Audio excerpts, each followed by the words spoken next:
On today's Witch Word of the Day, don't hate me, Kevin. Don't hate me for this, but I have to do it because obsession is a real thing. What?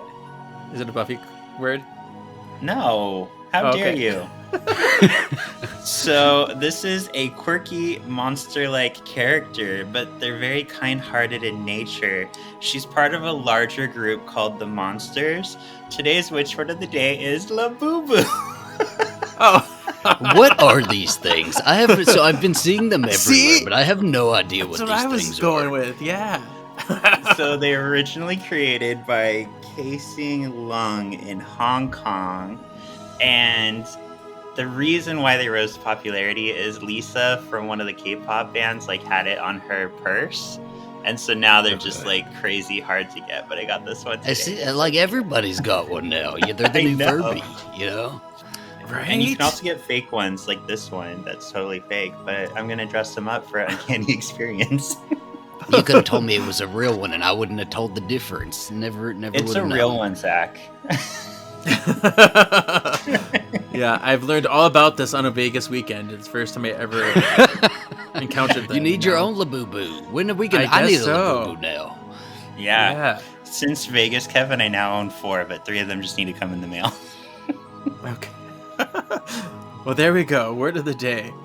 What fun. You haven't even read that? Wait, what are you doing with the book?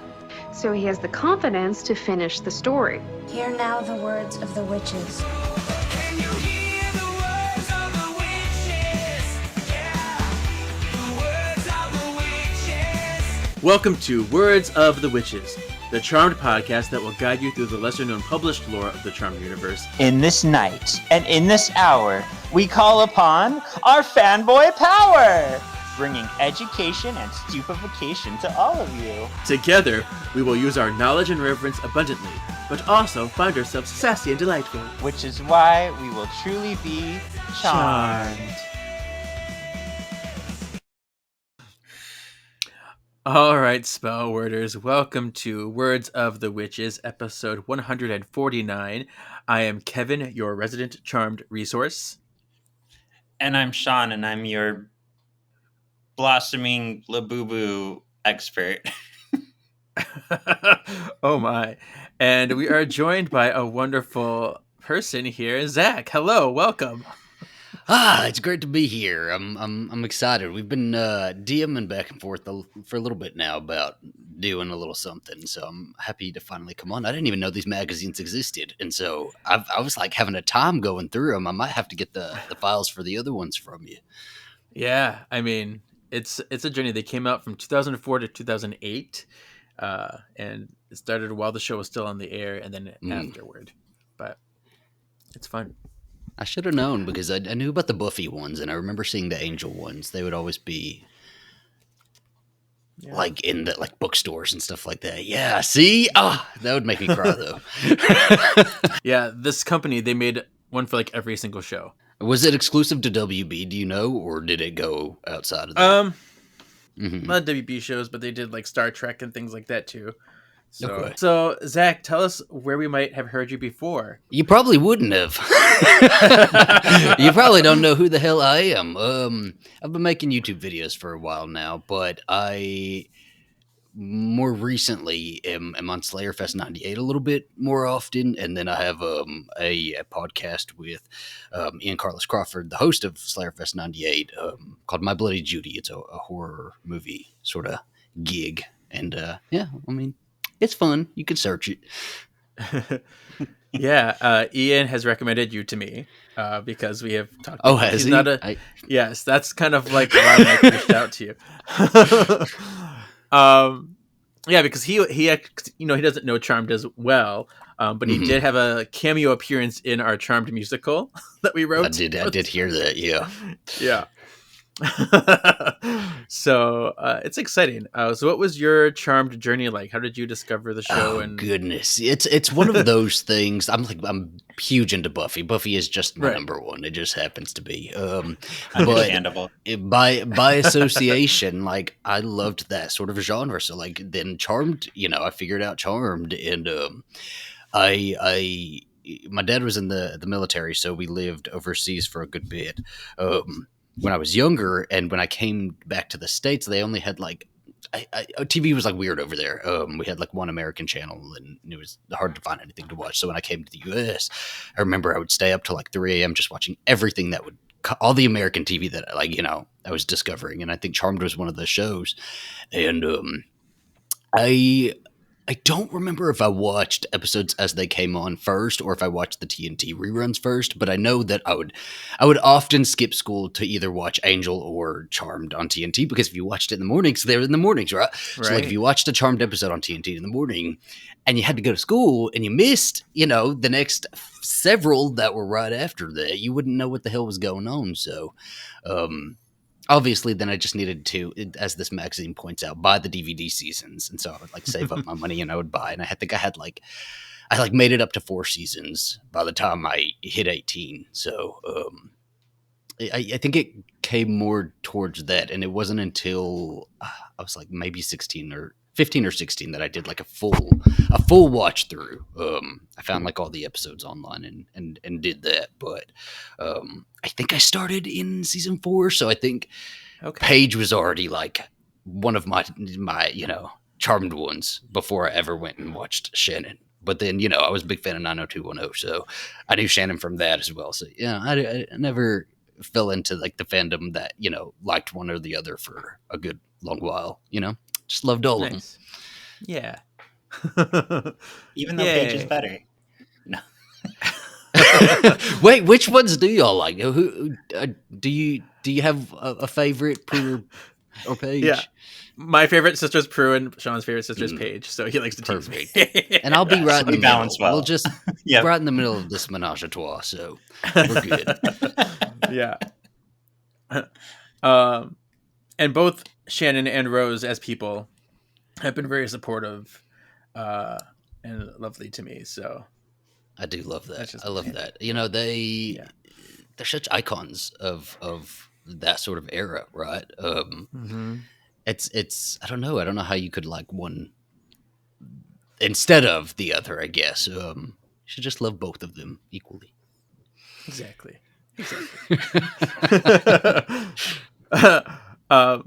And I have to admit this because your voice is so distinct to me. Oh, and I remember I told Ian when I first heard, I'm like, is that real? Most people ask that. It's okay. Yeah. I think the accent is a little bit faker than the voice. So where are you from? I'm from Texas. Okay. And then just grew up, in different little pockets of the South, from like Alabama to South Carolina. So it's like a little bit of like an accumulation of different sort of like Southern accents, I guess. Yeah. Yeah. I love it. Yeah. Yeah. You're gonna be No Southern accents on Charmed though. I'm going to add you to my list of guests who need to come and read Lord of the Rings to me until I fall asleep. Well, when I was seeing some of this, and I saw on your notes on the email that you sent me that it said, make notes and or like read passages. I was like, I cannot read. I can't read publicly. That's not a thing we're gonna do here. So you can summarize. That's fine. I'll reject the Lord of the Rings. I'm not a big public reader. I have struggled. I love these sort of magazines and stuff, and I love these sort of like, I don't know, little like these are like for the real fans, right? But I struggle reading anything because I read a paragraph and I have to read it like a couple different times because my brain will just trail off. So it took me a little bit to read this very, very short magazine, but I had such a time reading it, and it had such great stuff. Cool. Yeah, I'm excited to get into it with you then. But Yeah. before that, we had a few things. Last week, I proposed the poll. If you were in Charmed, would you do your own stunts? And how do you think the majority have voted? What would you said, Zach? Yes or no? I would say yes, right? Okay. But then I do think there's something to be said for an actor letting a stunt person take over. It's just there's too much insurance involved in all of that. Not everybody can be Tom Cruise and do every Right. single one of his stunts, right? So I'd do a couple of them, some real fun ones, but I don't know if I'd be jumping from planes or anything. Yeah, not the too dangerous ones, No, I'd put on the fishtail and get in the pool, Nice. Yes, I love it. So, Sean, how do you think this went down? I think more people probably said yes because we're all risk takers. We like having fun. Cool. So the results are as follows. On Instagram, 144 people, 86% said yes. And 23 people, 14% said no. Although I will point out that the ones that said no are people who actually worked on film settings before. Oh, So, get it. yeah, so I'm like interested. And then on YouTube, it was about 50-50. So, okay. yeah. I do have a little bit of manner keeping as well. You can't just vanquish an entire house, especially not our house. People are gonna notice. Manner keeping. Well, the problem isn't the manner. It's the manner in which it was treated. A good witch is a clean witch. And this is the section where I just have to bring up a few cleanup moments. Because you're a dirty girl. Dirty girl, yes. First, I want to read a comment that I got on YouTube. This was on the James Mansfield episode. And I'd like to get your thoughts on it. So, this is from TCT8306769. Rolls right off the tongue. Yes, and we've had this person on before, like interact with us before. And they say, I don't know about y'all, but there's not a single amount of pushing anybody can do that would make me abandon my children. Please let's not make excuses for deadbeats. Even the character acknowledges, they're talking about Victor here, that Spin City scene with Piper, that he really could have made more of an effort to be there. Also, don't get me started on him returning only just so he could exploit the girls and their magic. That though it doesn't excuse him ignoring his children for 2 whole decades. Unless everyone has experienced raising 3 rambunctious girls, I don't think it's appropriate for anyone to fix their mouth to criticize a BAMF, Bamf, Nightcrawler, like Penelope MFing Hallowell. She was and would always be the boss. Haters gonna hate. Wow. So they're very angry by our defense of Victor.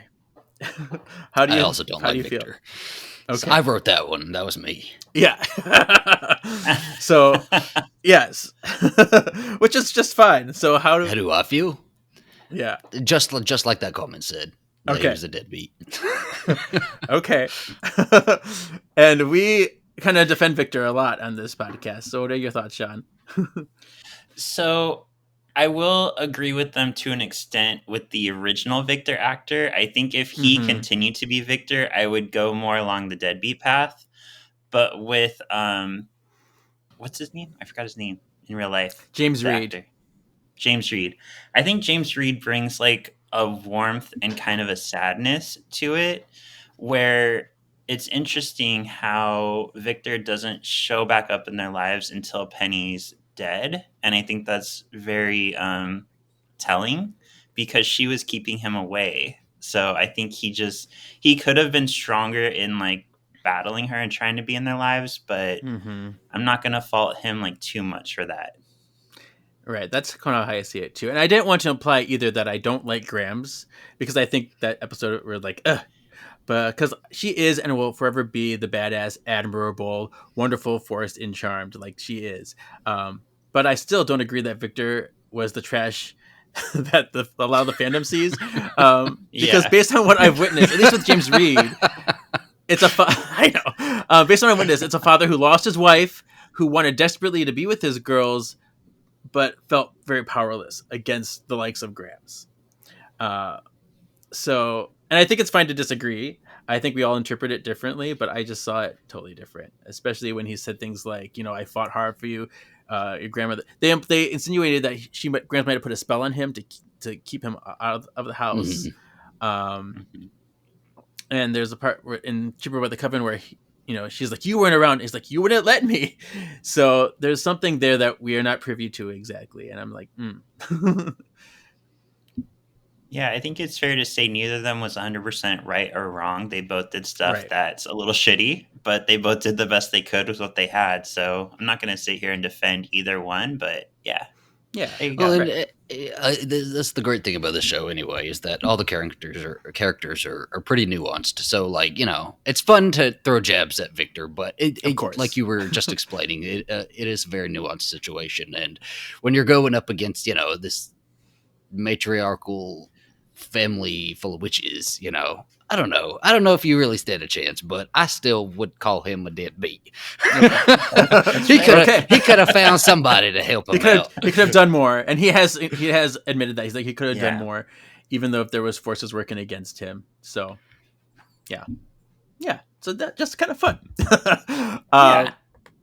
The other thing I wanted to mention is last issue there was an important milestone date that said March 6th, 2005 was listed as a special date where they said that Charm started reruns at 7.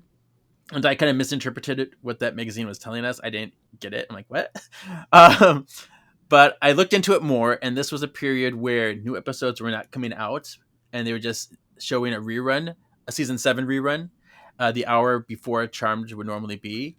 And that was the same date that the show The Starlet, which they mentioned in this magazine, premiered. But they ended up like canceling The Starlet after the first week. They didn't air it on that time slot anymore.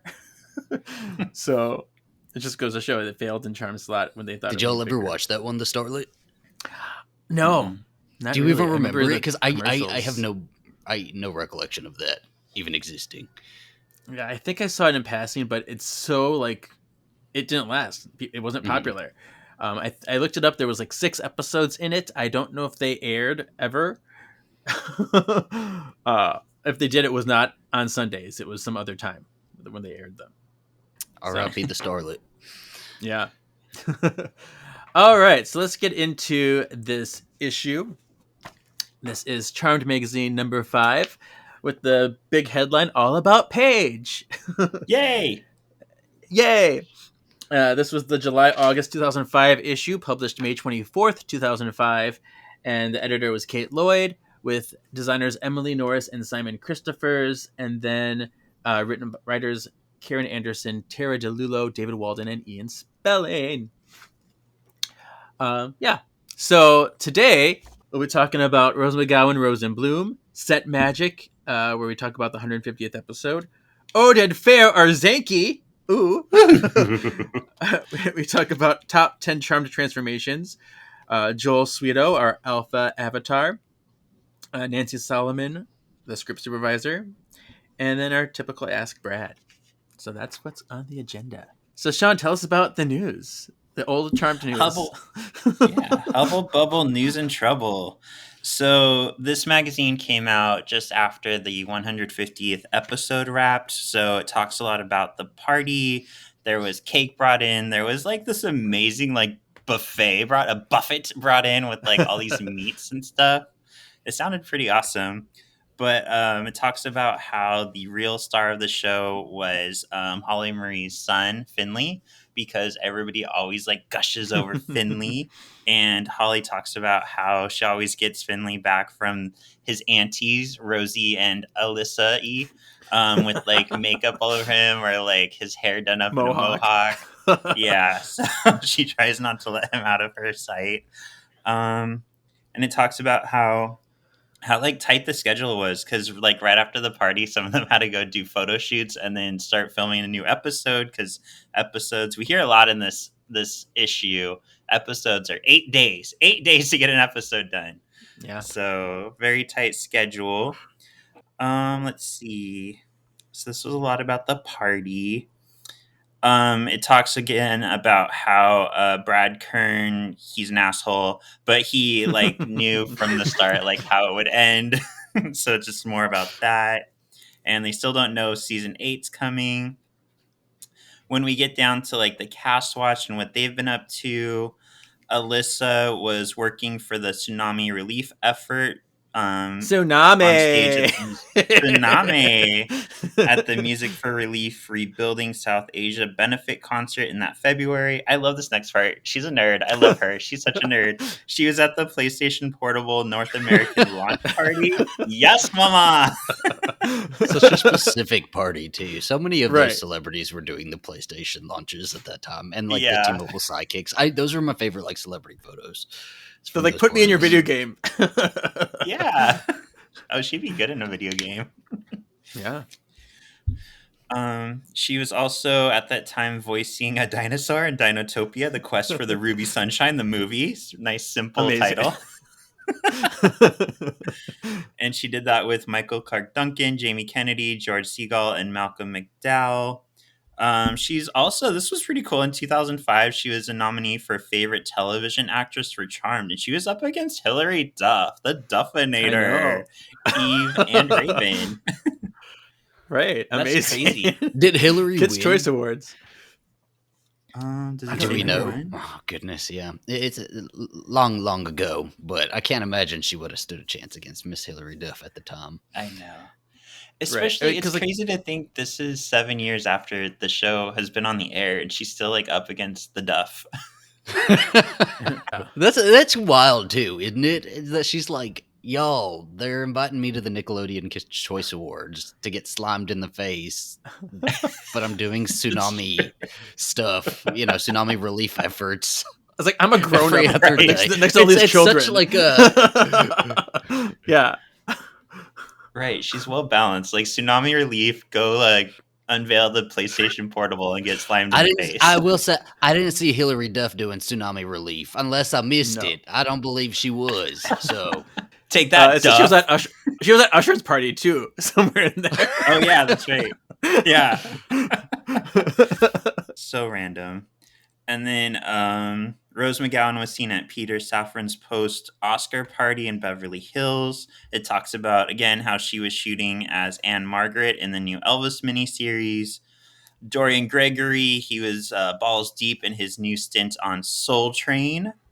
Let's see. He also showed up at the REGO Magazine 2005 release party. Kerr Smith attended the movie premiere of Lackawanna Blues. And Brian Krause was in a movie called Pissed. I can only imagine what the movie Pissed is about. Gay culture, that could be so Anything. much. It's not Yeah. Golden Showers. I can't imagine. Oh, okay.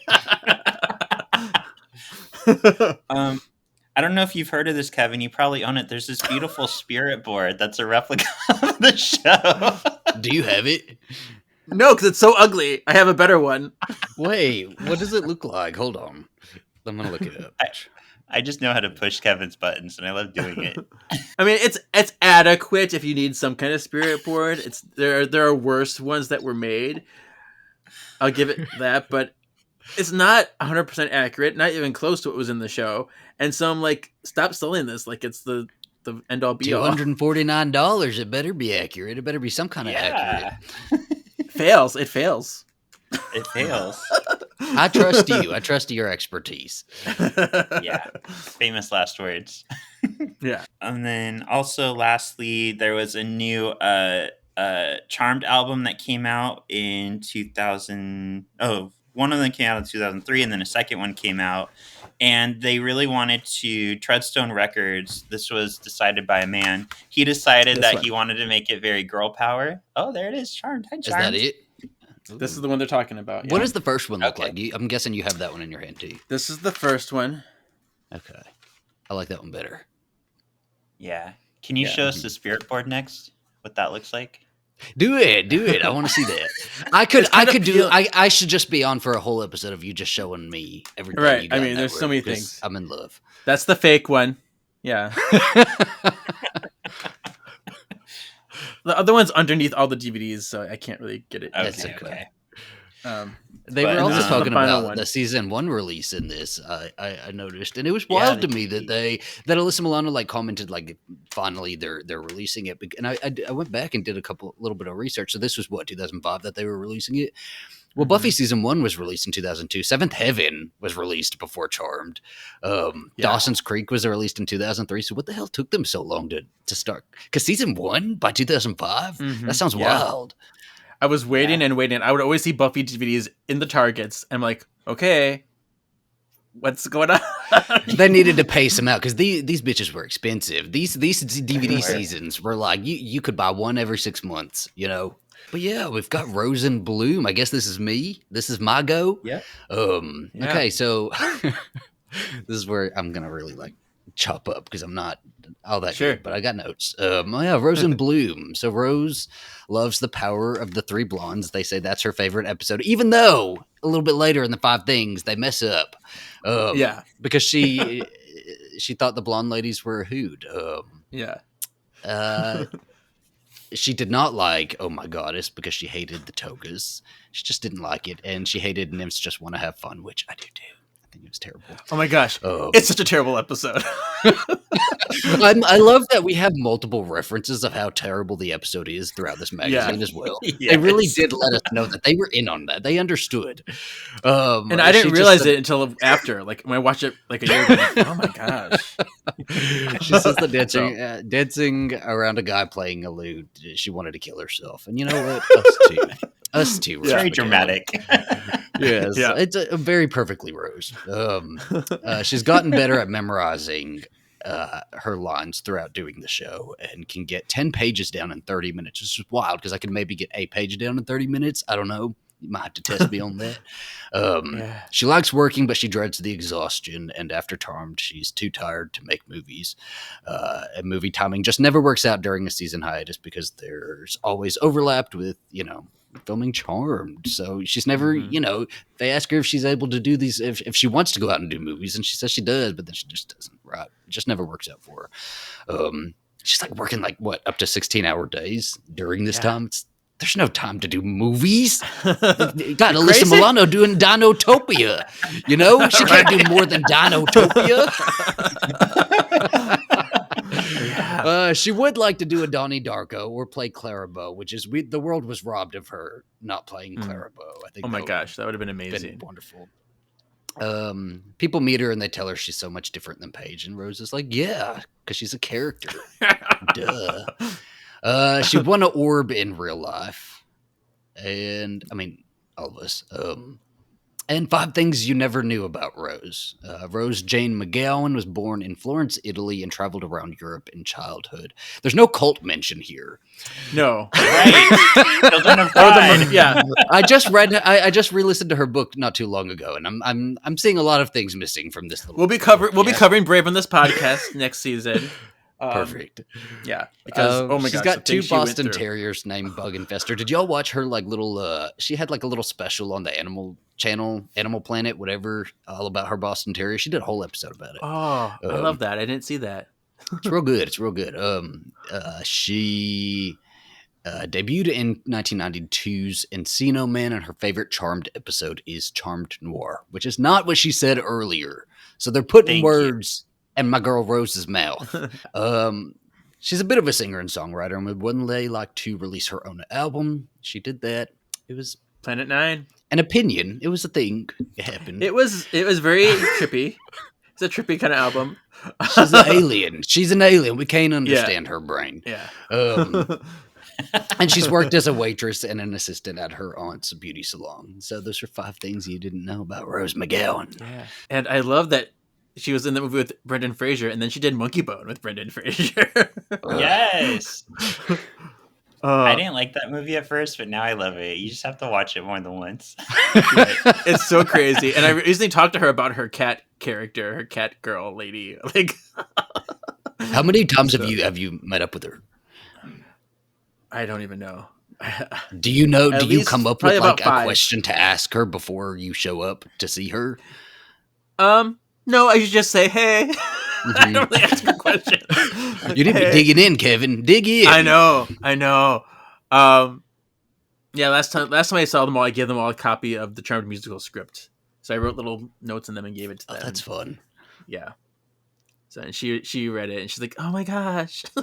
So the next part is as if by magic, the 150th episode. Let me show you the picture. Pretty. And so they talk about how they've been working for 8 consecutive days for 12 to 14 hours a day. And that made me very tired just reading it. Yes. Yeah. Nancy Solomon said, we have to get a little goofy. Otherwise we can't keep our sanity. So we have to get a little, I don't think when you're anybody like on that set overtired. kept their sanity. They were all Lulu by the end of it. Yeah, it's what makes it more interesting, more fun. So they were actually filming the 150th episode while this article was taking place. They were filming a nice scene with Brian and the sheriff in the police department.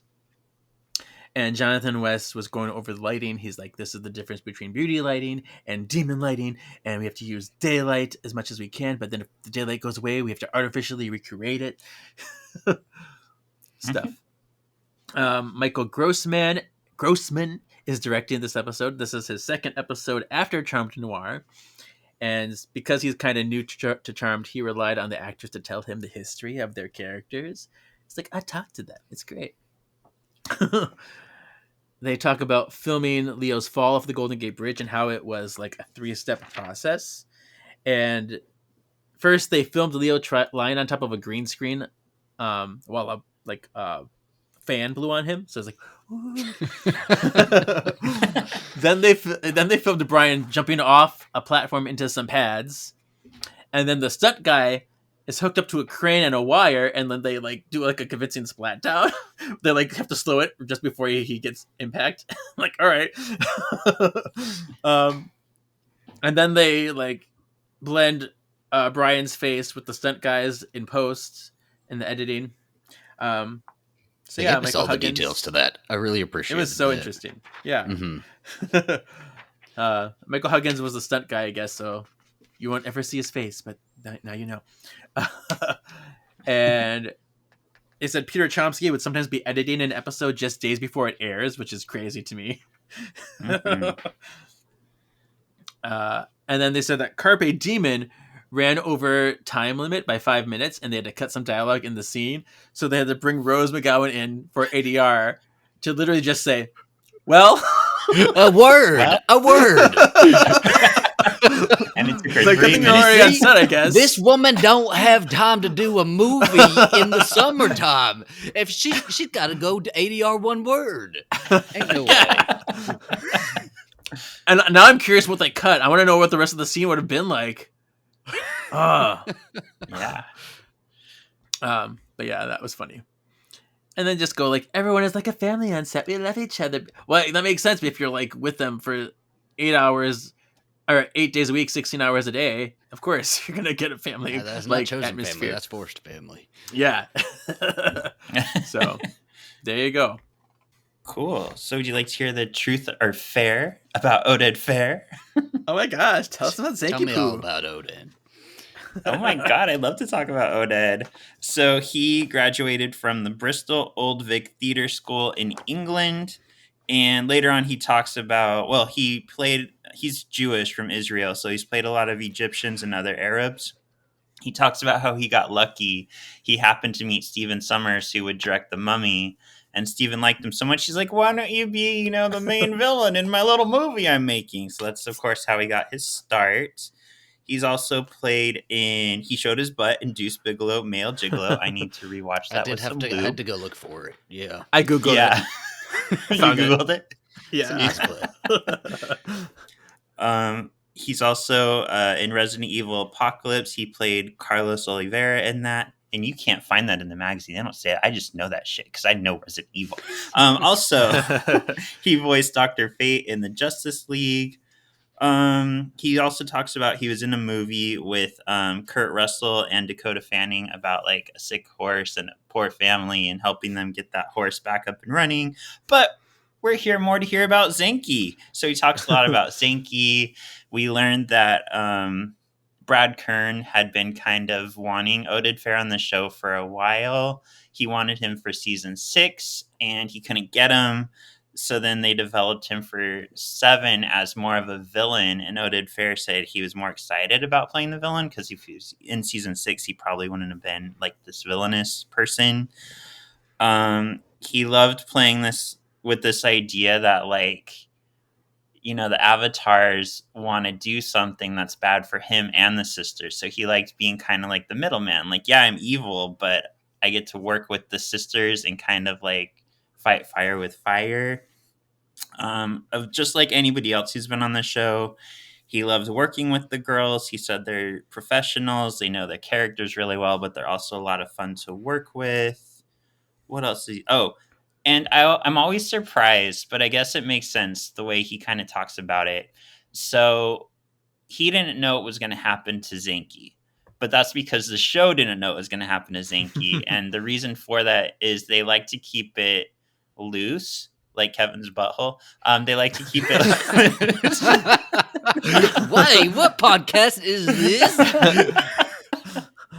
So just in case something like hit well, they could write more of that in or extend the character on the show or kind of just be free with it. You know, this could have been just like a little flash in the pan for him, but he did really have a lot of good things to say about it. I really liked that the part. I love when they talk about money and stuff like that and how he had to really push to get him paid more than, you know, they were going to a lot for Exactly. Zanku. That's right. And we have somebody to blame for Leo being gone from season 8 now, because I'm gonna blame this man. He took all of Leo's money for season 8. That's true. He did. You heard it here first. Well, they were spending a ton of money in season 7 with the guest stars because they wanted to make sure they were renewed for season 8. Mm-hmm. I mean, Charisma, Billy Zane was in season 7. You know, like all these. It all was these a good folks. season. I think that might be my favorite season, honestly. I really enjoyed that one. 7 is so good. People make fun of me when I say that, but I love 7. Yeah. It is good. Oded at one point said he plays everything straight, meaning clean and direct for a believable performance.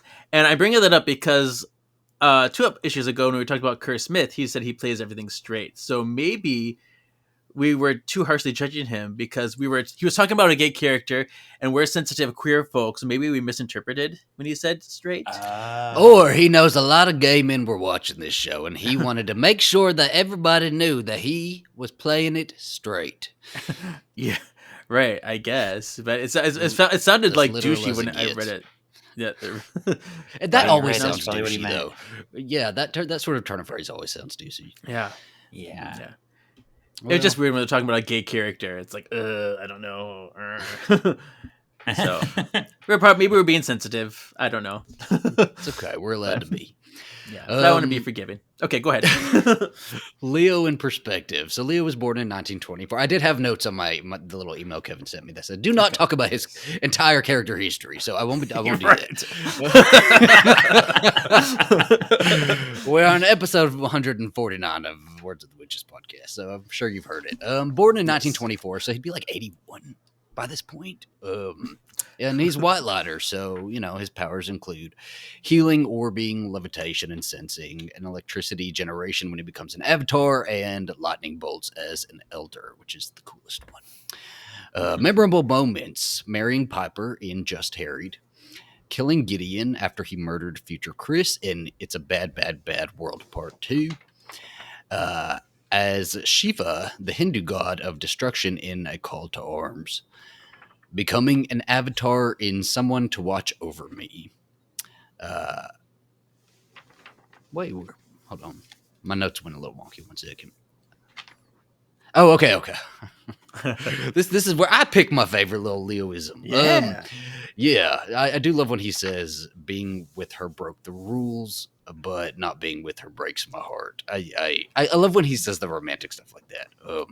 But then I also like a little funny line there, so I have a little extra here. I'm not a cosmic taxi for the whole family. In Death Takes a Hallowell, I think that's a really funny one.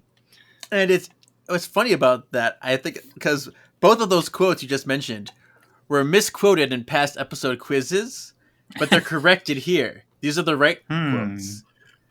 It's all print media. They're struggling even putting it together, Kevin. I know.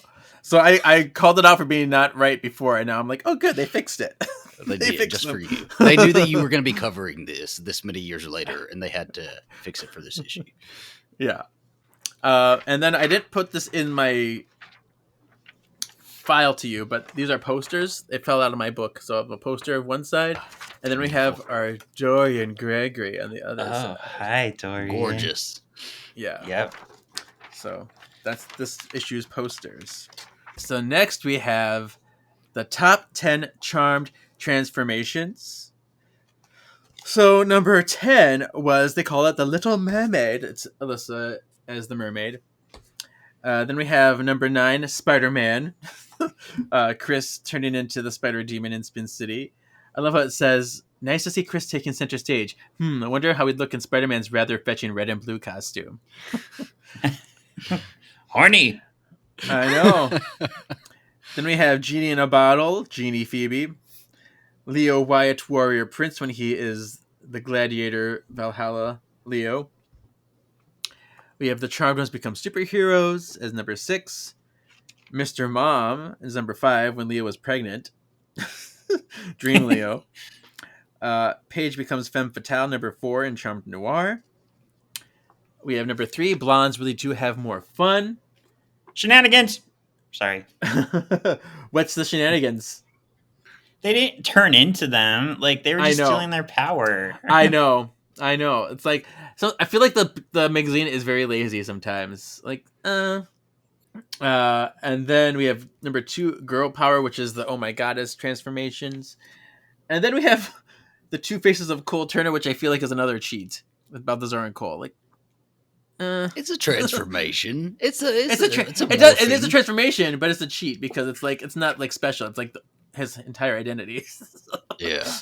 I still Okay. appreciate that one at number 1. I think it's one of the best ones that they did in the show. Yeah, It's a good spread too. The way they put it all together was really nice. it is really pretty. It looks really really Yeah. nice.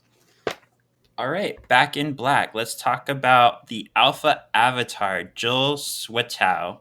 So this article talks about how he was all the way back in, is season 4, right? 5. Season 5. Mhm. So his character got killed off, so he didn't expect to come back to the show. No, he didn't get killed off. He didn't get killed off. They just didn't bring him back. Okay, this said death, so I was like, I don't know if that's right or not, but I'm gonna say it. Yeah, because they pretty much they came, they talked to Cole, they turned Cole into an avatar, and then like disappeared to Okay. go somewhere else. That's fair. So he said he was very surprised when out of the blue he got a call back, 2 years later to be like, "Hey, we want you back on the show." And he was like, "Oh, cool. As who?" And they're like, "As your same character." He's like, "Oh, quoi?" Especially because he didn't have to rehearse or not try out for it. What's that called? Read for Audition? the part. Audition. There you go. So he talks. I really respect him after this article because he talks about all the acting experience he has and how playing the Avatar in season 5, he really was only in 2 episodes, so he really couldn't dig in and do a lot of the character. And he was with Tony Todd. He was an avatar with Tony Todd in season 5. Oh, that's right. Ooh, which. Real quick, I know we don't always go off on tangents, but Tony Todd was just in Final Destination. Final Destination Okay, Bloodlines, and I did not recognize him. It broke my heart. Like, I recognized his voice, so but I thin. thought it was a different actor. He Yeah. was so skinny. It's good that he was immortalized that last time though, and they broke Yeah. they broke away from the story for him to give a message to the people who've loved him in movies for so long. I don't know. I appreciated seeing him Yeah. in that. Yeah, I It is appreciate always it a jarring lot. seeing somebody at that stage and what it really does to your body. Yeah. Yeah, I'm really glad he did it so we could see that and see what it had done to him, the stomach cancer, if anybody doesn't know. But also, it brought closure to that character because we never really knew why he was so involved with death. So now we kind of get that Nice. closed door on that, which is cool. But back on track. So Joel, I forgot his name. Joel Swetow is a very accomplished actor. So playing the Avatar in season 5, he didn't really get a chance to really dig in and figure out who this character was or what his motivations was. So being able to come back and play him, he really had a lot of fun fleshing him out. He was told from the start he needs to play this as neither good nor evil. He's just kind of in the middle ground, no matter where he knows that the character is going to go. So he talks about, going to conventions or meeting fans out in the wild. People would tell him, I really don't know if your character is good or evil. So he's like, yes, success. I'm doing a good job. he seems like very intellectual. So he talks about he loves history. Yeah. So he was asked, like, did he have to prepare for where the Avatar story goes in season 7 with basically like neutering the world and making it too good in a way? And he's like, no, I just I just dug into history. He I know all about talks totalitarian you know, regimes. yeah, totalitarian regimes. That's a big word, Kevin. Don't make me say that again. He talks about like Hitler, Stalin, Trump, you know, all these terrible leaders and what they do. It's weird that he talked about Trump, you know, before he's I even know, it was president. totally like so timely. And then he praised, you know, all the actors that he worked with. Of course, they always do. He was asked, you know, if he like looks for these more sci-fi fantasy roles, because he was also in Star Trek: The Next Generation, Star Trek: Deep Space Nine, and Stargate SG-1. And he said he doesn't look for them; they come to him. But he thinks they come to him because he's such like a nerd and loves sci-fi fantasy that he thinks he draws it to him in a way. So yeah, I have like mad respect for this dude now. I really like him. Yeah. He's like, is there such thing as a benevolent dictator? Because that's what we are, benevolent dictator. Yeah, yeah. It was All of really the- cool how he talked on that. Yeah, I agree. I think that's what really stood out to me is the sort of like history that he did bring with it, and the idea of, well, you know, with having like intention versus impact is almost what he was talking about, right? Like his intention, you know, was to do good, but when you have so much power and you are able to, you know, alter things a little bit too much, then that can sway, you know, in one direction a little too heavily. And I like that he went in on that a little bit. And then he enjoyed the brownies. See, this is what I noticed about the brownies. about the magazine is that they tend to like plant little things throughout it that are always going to like circle back around to each other. So all of these episodes, like I keep hearing about the Noir episode, I keep hearing about all these episodes are like the same episodes that are being mentioned. And then the like what you were talking about with the top 10 transformations, they only put the blondes one in there because they mentioned it earlier, so that's Right. why they have it in this list right here.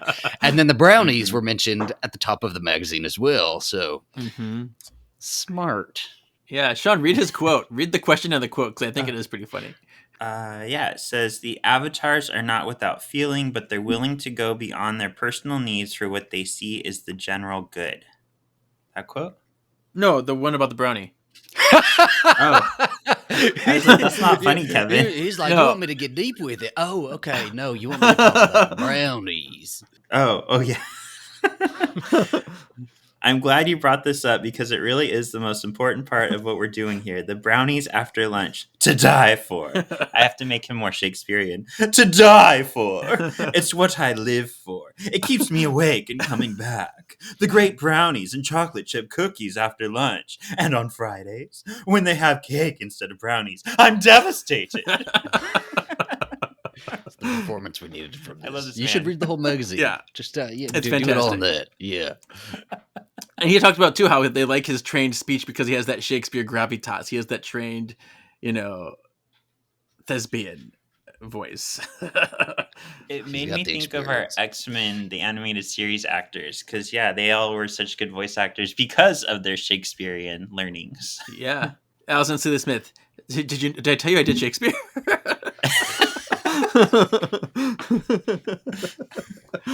I swear she probably said it once, and then they just kept looping it back in just to I know. like make a point. Oh, so great. All right, let's get on with our Nancy Solomon What one, is Zach. next? Okay. That's okay. Words to the wise, Nancy Solomon. I thought this one was really interesting too. See, this is the shit I like. I like all the Yeah. behind the scenes. Like, go real deep into it. I thought it was really interesting when they were starting out by describing what the sort of like the script girl is what they used to call it back in old Hollywood, which is the script supervisor now, and how it was women doing these jobs during a time where they didn't think women were capable of anything. They Right. had the women doing these like really detail-oriented jobs, right? But they're called script supervisors now, and Nancy Solomon is the script supervisor for Charmed. She's in charge of continuity, so she makes sure that one example that she gave is like if Holly has her hair like over her shoulders in one part delivering a line, they have to make sure that carries, right? She has to be like on it. And it's like that one little thing that she would have to focus on during that scene and times it by like 100 other things that are also in this like little short snippet of a scene. How many things she needs to keep her eyes on is insane, right? Like I could never. But she just makes sure the shots flow and that the scenes play out and they make sense. And she also says that the orbing effect no longer needs an interactive blue light on set because there's software now that takes care of it. And that's a shame because I like the little blue light. I think actors probably enjoyed that. So Nancy went from videographer to stunt work. I thought the stunt work story was really good. And then she like injured herself. She broke her knee playing Red Sonja at Universal Studios. And then she was like going through a list of just different. She was like, okay, well, what job will I do next? And just came upon script supervisor and she said that one. That's the one I'm gonna do, and she did it. Yep. But yeah, all the past experience made her better at her current job. I think that's like really interesting, knowing that she's like such a decorated person in the film industry, like that she has done like almost every job, and she is involved with all the intricacies of each episode, and she's so busy and stays mellow. Okay. So then we have a classic Charmed episode, Just Harried. This originally aired February 22nd, 2001. And yeah, it's the wedding episode of Piper and Leo. Hi.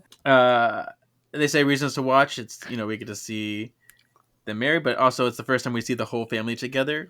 Victor and Grams and Patty all in one spot, which is exciting. I don't think we get that again until. Oh my god! The fact that they could do this and they don't do it near enough is criminal. No. I mean, anytime all three of them are on screen together, it's fantastic. Getting their history and the drama. I would have watched the show on just their past. That's why I love Cheaper by the Coven so much too, because it's so cool seeing them interact. I love it. Did you know this was originally called The Wedding for the WB promo? Because it's the first like real wedding that they've shown on the show. And it's like classic event of television, the sisters. It was the thing that everybody's been waiting for. Was this the one? No. Might have been. I know I had to videotape it. I recorded this one on my VCR. I remember that much. Did you label it The Wedding? I actually put Just Harried. Like I put the actual title of the episode because that's how I am. I was on a VHS with All Hell Breaks Loose. I remember that because I would watch this one. I think it was We All Scream for Ice Cream, Just Harried, and then All Hell Breaks Loose on one VHS. See, I wasn't good enough at that. If I ever tried to do that, I ended up recording over part of an episode, so like the front end or the back end of one of the episodes would be just chopped off, and it would immediately go into another. So you didn't record your mom off of Wheel of Fortune? Fuck you! I knew that was going to come up. It wasn't Wheel of Fortune. Sean recorded over his mom on Wheel of Fortune. So no, your mom was on Wheel of Fortune. The Price is Right. Oh, Price is Right. Price is Right. Yeah. She was on the TV, and you recorded over her purposefully. Yeah. Not purposefully. I just messed it up because I was recording Buffy because it's worth recording every week. And one week I just put in that wrong tape. Which episode was it? Because this is going to decide if you're going to hell or not. Oh, shit. It was Hush. I don't know. I don't remember. You're making that up. You're making that up. You can sacrifice Mama for Hush. That's okay. Oh, I need to share this with you. There's this show. I don't know. I know Kevin. I don't think you've watched it yet, but The Magicians. It's like the most amazing show. There's a part where two of them are in the forest, like on the run. And she says to her friend, who's a gay man, she says, "We have to be like the best episode of Buffy." And he's like, "We have to sing?" And she's like, "No, the other one." He's like, "Oh, we have to hush." It was so great. That is funny. Yeah, and then we had a spotlight on James Reed. Victor. We love him. Well, let's talk about Mel Damski, who I remember his name. He showed up a lot when we were covering Charmed. Yes. So he's been around since the beginning. He did Wicked Envy, They're Everywhere, Primrose Empath, Just Harried. just Harried, winky face. Charmed Again, Part 2, Womb Raider, A Witch's Tale, Part 2, Nymphs Just Wanna Have Fun, Soul Survivor, Spin City, Charmed, and most recently he did Show Ghouls. I'm sure Kevin will tell us which episodes he did after this. He did 2 after this: Malice in Wonderland and Payback's a Witch. In I had to season go 8. look that one up too because he made me really sad. I'm like, I hope he did do season 8, and he did, and I was real happy about that. Yeah. He says that he came into Charmed because of Holly Marie Combs. I love this because he worked with the 17-year-old Holly on Picket Fences, and he talks about like the difference between working on a show like Picket Fences, where it's all like grounded in reality, as compared to a show like Charmed, where every week is its own movie. We have to do new sets and new stunts and new locations. Especially when he talks about the behind the scenes with Alyssa in A Mermaid's Tale and her being afraid of water, and them really having to coax her into the water because when they wrote it, they didn't know that she had this fear of water. Alyssa, you got to get your ass in the water. The set is too stressful. Making one episode in 8 days, they tell us 8 days it takes. 8 days. We do not have time. We don't have an hour to coax you into the water. Right. Just throw her in. He also worked on Ally McBeal, The Bionic Woman. So this guy's been around for a minute. Boston Public, Yellowbeard, Mischief, and Everybody's Baby. I haven't heard that one. The Rescue of Jessica McClure. I guess that's all one. He took like 7 days of prep just to do like an 8-day shoot for one episode. That's like 15 days for one episode. That's nothing. He said that each time he came back, he really noticed like how the show had grown and how the actors had all grown. Namely, what he noticed is it kept getting faster. It seemed like faster scenes, faster dialogue, because we know the characters by now. We almost know what they're gonna say before they do. And they had their routine down because they've done it so often. True. He's amazed that like they did what they did on a TV budget and a schedule. His favorite episode, he said, was Primrose Empath, centered on Prue, of course, where she gets the power to hear everybody's thoughts, and it almost drives her crazy just because he liked the high drama of it. Not just hear, but like feel their emotions. It. Yeah. Yeah. True. Yeah, and he's really hoping for that season 8. He said he could see the show going even longer, like to 12 seasons, because of how well they've written it and how well they keep bringing in fresh ideas. But we'll see how that turns out, won't we? Rose was not staying for 12 seasons. She was her 5 seasons were up after 8 and she was done. Exactly. Yep. Oh yeah, and he hates Nymphs Just Want to Have Fun. He thought it was terrible, but he said it wasn't horrible, but disappointing. The fans, the real fans of Nymphs Just Want to Have Fun, are just punching air right now, right? I mean, the disrespect. We're gonna get a long comment about this on the YouTube. That needs to be your poll. Do you enjoy Nymphs Just Want to Have Fun? Oh my gosh, that would be when you watch it. So he talks about like what went wrong in his eyes with Nymphs Just Want to Have Fun, and it was just the wrong actors because the demons just weren't scary, and nothing to do with their acting ability. They just weren't scary. And he talked about how in like one of the earlier episodes, like they just had an actor who just wasn't right for the role they were in, which can ruin a whole episode. You know what? I think because he said the young actor didn't have the chops and the storyline suffered, and I think he was talking about Misha Collins. Because when I look at his earlier directors, it's Wicca Envy, which was barely anybody there that was bad, and then They're Everywhere was the next one, and that's Misha Collins with the. That's true. So you're doing Akashic Records. Yeah, he must have been a young. I mean, he was kind of raw at that point. He definitely got better, but yeah, I would definitely take him raw. Yeah. What? He'd probably give it raw. So. Yeah, you're synced up. I'll just make sure to load up on prep beforehand. I don't know where that's been. the very first line of this article made me laugh. It says, "No one can say Mel doesn't give a damn ski about Charmed." Good Yeah. pun. That was good. That's Carrie Bradshaw right there. Yeah. Best dad joke of the year. That's what I think I really enjoy about these magazines is these little like pieces that who else was asking all of these people things like a TV director asking them questions about these episodes like it's their opportunity to get real in depth with it. So now we are at our Charmed letters show and spell. I'm not going to make you read any letters, so I'm glad I did not make you read anything. These are so goofy. These are so silly. The types of people that write, and I bet you that a lot of them were children. I mean, I was like, I was like 17, 16 when this was coming out, so I get it. But Zach, tell us about the two pieces of artwork that are on this. So we have one piece for Flower Power, and that's pretty. It looks like a sticker. It's really nice. You could buy it on Etsy, right? It's a good little piece of artwork. The next one, I felt bad when I saw it, and then I read it, and she's like, please put my picture in.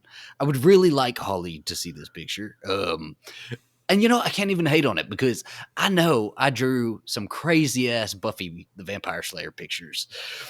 And it was always the shading that got you, right? Like Holly ended up with a little mustache. Kind of looks a little burnt in some sections, right? Sure. But they put it in the magazine. They honored her request, and she should be thankful. Mm-hmm. I want to see what her skills have developed into. Yeah, it's always a journey. And like the thing is, sometimes the art can be rough in these, but I don't want to ever like make fun of anybody for their art because at least they're putting themselves out there. This was a long time ago. No, this is a long time ago. We can make fun. It's okay. Exactly. Okay. They moved past it. They're probably like this. They have a painting in the museum now. It's fine. That's what I like to believe. Yes. Yes. So I'm going to read Zane and Abel. This is by T. Kurosaka from San Jose, California.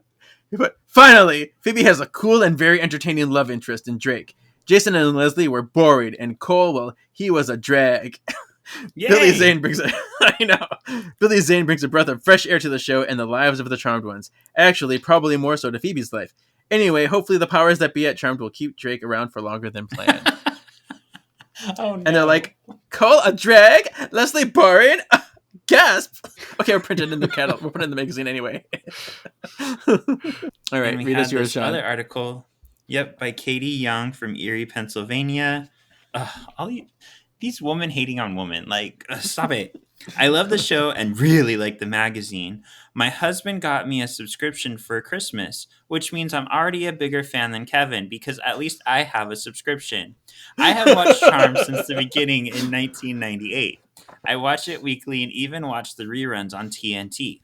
I cannot believe how the show keeps getting better and better. When Prue died, this was kind of bitchy to me. When Prue died, I thought there was no way she could be replaced, but Charmed is 100% better now. Fuck you. I feel like a lot of these were a little bit shady. Yeah. Rose McGowan has been a wonderful addition. If I could put my 2 cents in, though, the writers of the show need to stop having Phoebe fall in love with every guy she meets, and Paige too, for that matter. They write these male characters into the show, then they are gone. Jason, the Nick, and Richard, whatever happened to him? The ladies are better than this. I guess I'm showing my age. And they wrote back, That's the great thing about Charmed, Katie. It appeals to everyone. That's like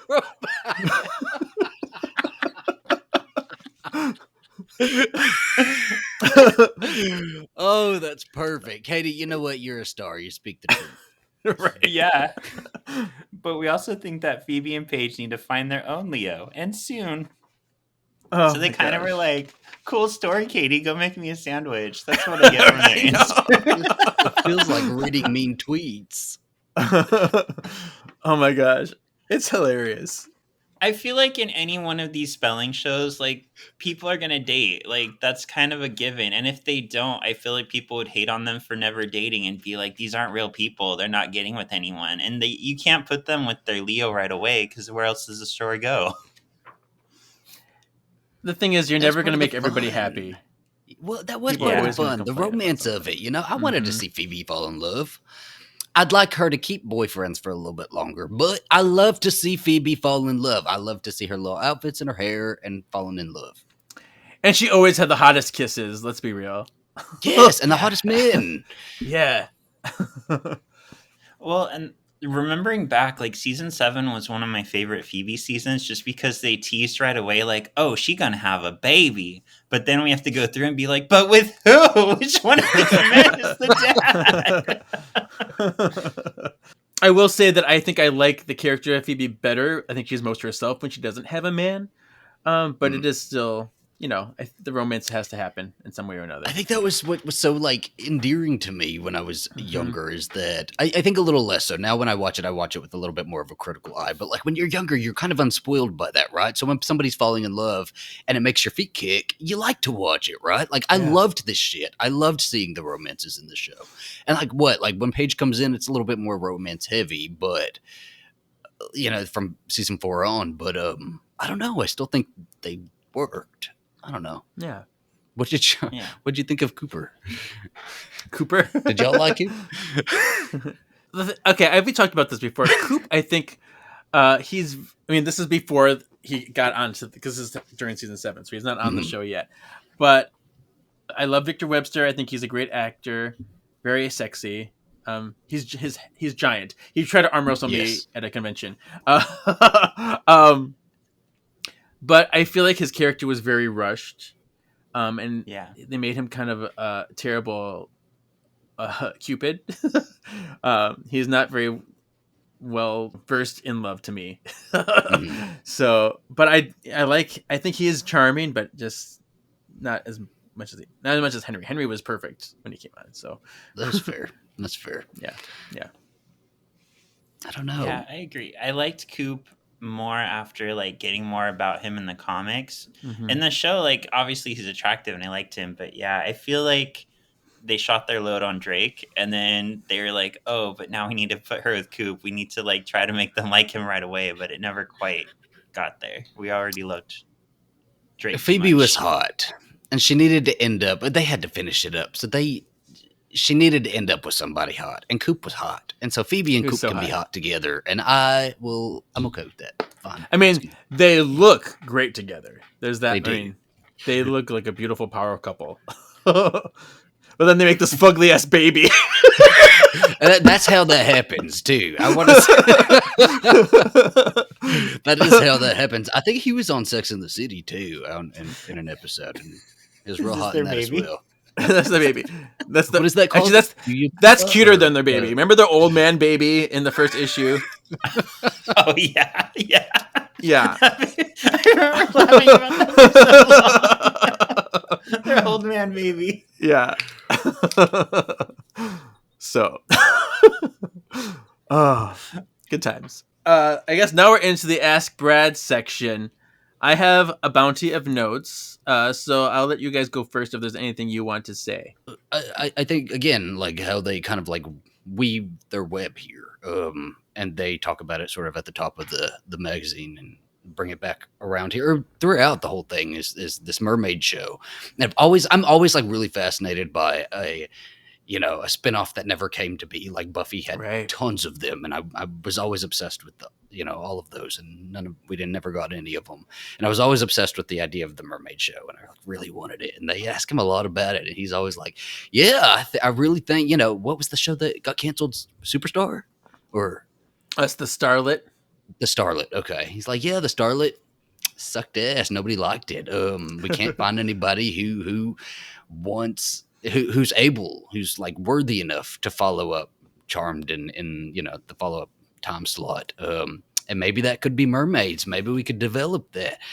And but he really hypes it up. He says I really I think we have something here with mermaids. But if Charmed were to come back, fuck mermaids, right? Like I'll keep going with Charmed. Right. And Brandon Quinn, who played Agent Murphy in season 8, was in that pilot. That's why he got cast in season 8. There you go. See, never came to be. Oh my gosh, but he's so much hotter now. Oh my gosh, I'm just looking at. I just googled Brandon Quinn. Oh. Let me look. So, because before he was all clean shaven and he was cute, but now he's like, oh, daddy. Yep, he's there. Oh, hi. I know, right? he got older. He got good. He talks about why there wasn't a scene between Cole and Phoebe in the 150th episode, and it's because he didn't think there was anything new for them to do. And I'm kind of have mixed feelings about that, because I am glad that we didn't get the same old interaction between the two. And I have a feeling if they did interact, that's what they would have done, and I would have been pissed at that. However, I do think that they could have done some like actual closure with the relationship, because we never really got a true closure with them. They could have had some actual apologies and a real heart-to-heart where things were finally set aside. That would have been a great thing to do, which is why we did it in my musical. For him, right? Like this was right. this was his donezo after this. So like this was the moment, you know. Mm-hmm. So at the same time, I don't trust they would have done it right. So I agree with their decision, but I'm glad that I took the opportunity in the musical to fix it. And it was refreshing to see him with Jess Piper as well. So I get it. The question mark in Something Wicked This Way Goes ? Is important, because that's the uncertainty about if they're going to be renewed or not. That's what it represents. And he said Brad is currently writing the season 7 finale as they're interviewing him. Like on page 30, right? Yeah. Right. I'm like, all right, cool. And then they shit on the Starlet. The Starlet bombed so bad. Ooh. I think it is funny that they mention that, like, someone when they got to the fan question, someone asked, "Will there ever be a musical episode?" I'm like, ah. And he says, "No, I'm not that talented. When I looked at the episode of Buffy, I dropped to my knees and I just bowed to the TV screen. That was beyond my capabilities." So like, get someone who could do it. Yeah, come on. I know you know Joss Whedon, although you have other things like some douchery in common, but. And then they ask about a Charmed video game, which I always wanted, like a Charmed fighting video game. I thought that would have been super fun. But they could have done something. They were just talking about PlayStation like 30 pages ago. Yeah. Alyssa was waiting for that Charmed video game. She was going to advocate for you. She was ready. 2 weeks between seasons to lend her voice to something after Dinotopia, and it could have been that video game. Exactly. If season 8 hadn't come to be, would you have been happy with the finale of 7 as the series finale? No. It's like very capable season finale. I like it as a season finale. If it ended like that, I would have been very disappointed, because it was. You might not have that Charmed replica house behind you. You'd have never collected any of those. You just said, "I know, fuck this, fuck exactly." This series. I'm like, this podcast would be called "Fuck Charmed," and we just after all my dedication, this is how you do me. Still on episode 149, but the title is "Fuck the Words of the Witches." Right. All right, so now we're at our Charmed quiz. The quiz in this issue. What is this, some kind of game? Grimoire Games. Some people think this is entertainment. So Zach, would you want to play the quiz, take the quiz, or I did you feel want like to? I would not. I feel like y'all, as the resident Charmed experts, should probably take the quiz, and I can ask the questions. Okay. I did take it myself. Okay. While I was reading it, and I did okay, but I think y'all will probably do better. All right, so testing times. This is a Charmed quiz. So you think you know Charmed? Test your knowledge with our quiz. Part 1, easy. Give yourself 1 point for each correct answer.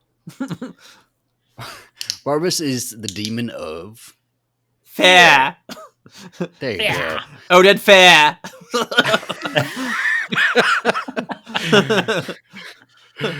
How did Chris get his name?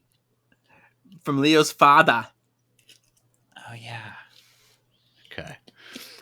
Which Halliwell sister drove a VW Beetle? Paige. Paige. I have one over there because I have all the cars Do you? on my shelf. It's an iconic Yeah. car. I have 3 over there, so whatever. Okay. For each of those little furry things. You're right. My fault. Name the very first Charmed episode. Something wicked this way comes. Something wicked this way comes. Just like Sean does every day. In which World War did Leo die? Sorry, what was the question? In which World War did Leo die? Oh yeah, 2. Okay. I said 2. You did. Part 2, hard. Get hard for this one. In which episode did Leo and Piper have their powers switched by their unborn baby? Siren Song. Siren Song. Would you have gotten it? Okay. How did Melinda Warren, the first witch in the family, die? Burned at the stake. Wasn't she? Yeah. Burned at the stake. What's the name of the publication Phoebe writes for? The Bay Mirror. Ask Phoebe. Oh, who she writes for? Yeah. The article, her column is Two-part Ask answer. Phoebe. Both of y'all Yeah. right. Yes. Yeah. What's the fictional address of the manor house where the Halliwell sisters live? 1329 Prescott Street.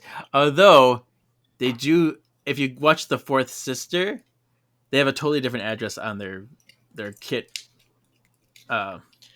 Whatever posters, like Lost Cat poster. Which star of the OC played a demon known Melinda as the Clark. Siren?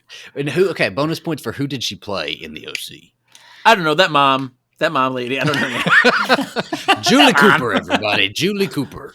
There you go. Part 3. Guess the character. All right. Government employee with an interest in magic and demons who takes a liking to Paige. That's What's what's his name? He's Ka Brody. Cal Brody. Ka. Yeah. 2. Phoebe's pushy, opinionated boss. The icon that she is. Pushy. Aw. Oh my gosh, All right. Elise. Yes, we all love Elise. Elise Roth. Salesman who fell for. Damn it, Phoebe! Bringing it back, we had a comic where she's like in a fist in the air. Damn it, Phoebe! It's the most It was the funniest most thing. dramatic panel. Okay, question 3. The salesman Okay. who fell for Prue and worked alongside her at the auction house. Jack Sheridan. Curious teenager and niece of the sisters' hunky former neighbor and Piper's ex. Waste of space, Jenny. Jenny. Yes. Okay, Jenny. Phoebe's travel-loving rich former boyfriend who dumped her when he discovered she was a witch. Yeech. That's multiple Isn't man, that Jason Dex? Dean. Yes. Oh yeah, Jason. Eric Dane. Yeah. Okay, quotes. Phoebe, we can't schedule vanquishes, okay? Demon attacks don't usually fit into the day planners. Is that Piper? It's Piper. Yeah. That was in A Night to Remember, I believe. Next one. I didn't have a choice. I became an elder. It's not something that I wanted. It's something that just happened. Isn't that Leo? I mean, Leo's the only option. Yeah. yeah. Okay, 3. That was in Valhalla of the Dolls, part 1. Your brain. know. Get ready for the unexpected. That's rule number 1 in the Halliwell Manor. Phoebe Paige. in Brain Drain. Oh. Yeah, it was Phoebe. Yeah, She's that's not talking even to asking for Paige. episode titles, Yeah. but you're getting the episode titles anyway.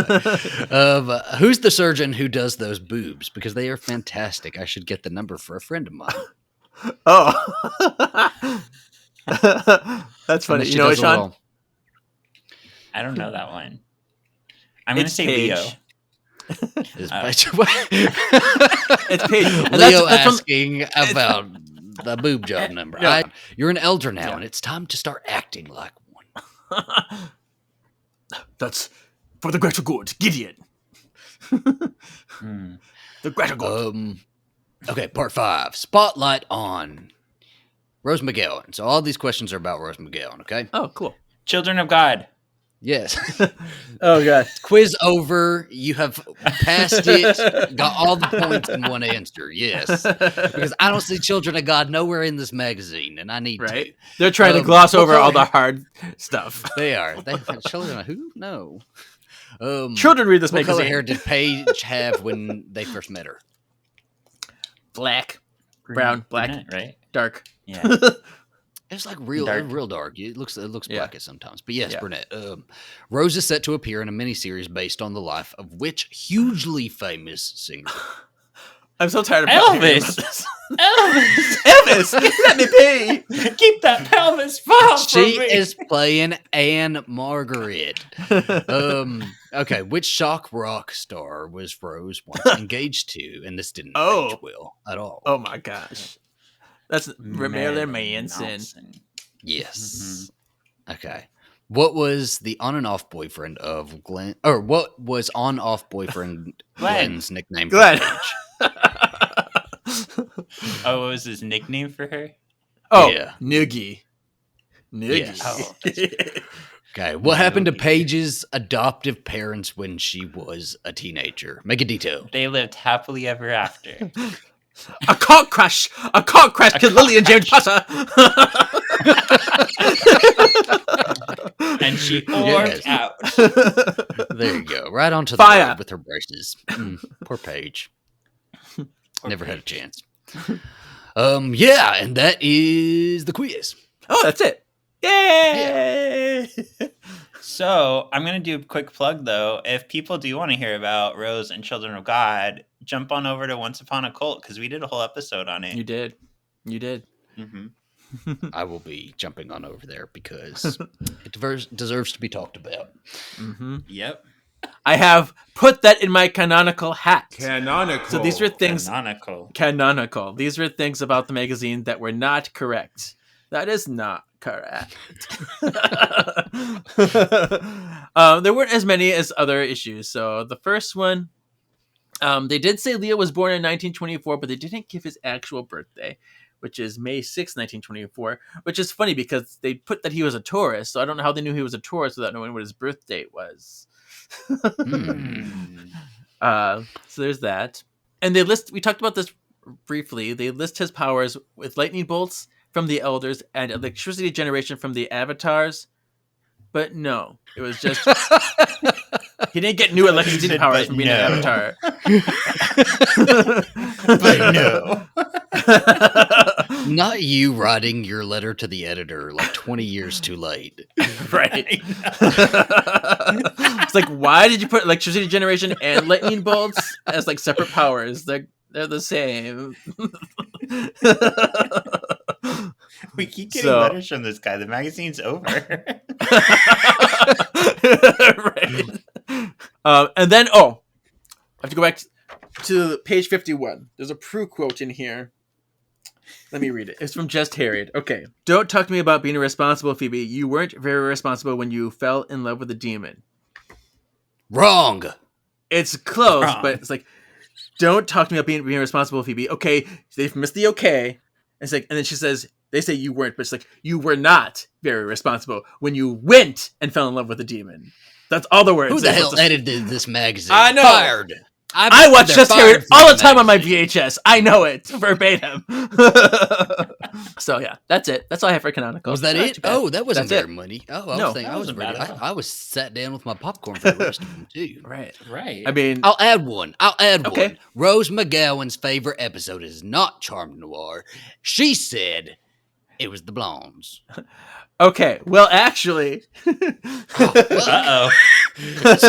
Are you calling Rose McGowan a liar herself? I'm saying, well, because she has said that Charmed Noir is her favorite episode as well. So I'm Okay. thinking she just said Power of Three Blondes in this No. interview because it's the first She's thing a that came to liar mind. then. So she lied. She lied to herself. Maybe there's a clone of her. Maybe Maybe one clone likes one episode, the other likes the other, and they have sex with each other because that's what we want. And they all came from children of God together. You're right. All right. So now for next week, I have a P is for poll question. Another P, imagine that. P is for poll. What is the sexiest non-Zanku, non-Zanky Oded Fehr? And your options are Ardeth Bay from The Mummy, the Magi. We have Antoine Leconte from Deuce Bigalow, the naked butt one. We have Carlos Oliveira from the Resident Evil franchise. Not just Apocalypse, but even that one after. And Charles Vance, more recent, from Star Trek Discovery, where he's all daddy. I feel like there's only one correct answer in this. So my choice is Deuce Bigalow because, well, That's the incorrect choice. well, the thing is, okay, let me go over my thought process. Like, the Mummy is like my guy, like he's the one, but Deuce Bigalow, he's essentially, But I get it. yeah, and Deuce Bigalow, he's essentially the same character but naked. He even has the hair. I mean, it's Yes. true. Fair. No, but he's sexier in The Mummy. You're right. He has more composure, more drama. You know, not so like goofy, cartoony. I can see that. Carlos Oliveira, I like him, but I want him with some scruff. He's too clean shaven in that. And then Charles Vance, I do like him with Daddy, but you know, yeah, I guess The Mummy. The Mummy is the most bisexual movie, so you have to go with The Mummy. Yeah. The TV screen breaks every time all those sexy men are on the screen together. It's too much. Yeah. Too much for Yeah. a screen. Well, I said Charles Vance, Star Trek. No, I said The Mummy. Like, he's so hot. I was about to say, y'all are just trying to be different. You're just trying to be unique. It's and The special, Mummy, and you're yeah.